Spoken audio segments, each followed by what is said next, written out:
नमस्कार, मी रुपेश गालमे, फॉरेजन सेल्स विक्री प्रतिनिधी महाराष्ट्र। तर आज आपण जवळ या गावात आलेलो आहे। जवळ या गाव सांगोला तालुक्यामध्ये सोलापूर जिल्ह्यामध्ये येतं। तर इथं जे सागर कलशेट्टी जे शेतकरी आहेत तर त्यांनी आपला इथं 4 एकरमध्ये मिल्क फीड ह्या वाणाची निवड केलेली आहे। तर मिल्क फीड हे वाण जे आहे तर मुरघासाठी एकदम बेस्ट वाण आहे।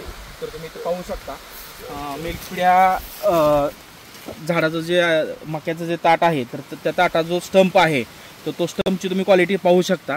तसेच तुम्ही पानाची जी साईज आहे तर ती पण तुम्ही पाहू शकता। जवळजवळ आपल्या एका हातापेक्षाही मोठी साईज आहे याची।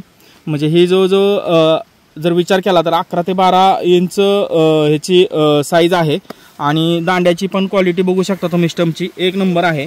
आणि जर तुम्ही उंची पाहिली ताटाची तर ती जवळजवळ 8 ते 9 फुटापर्यंत जे ताट आहे ते गेलेलं आहे।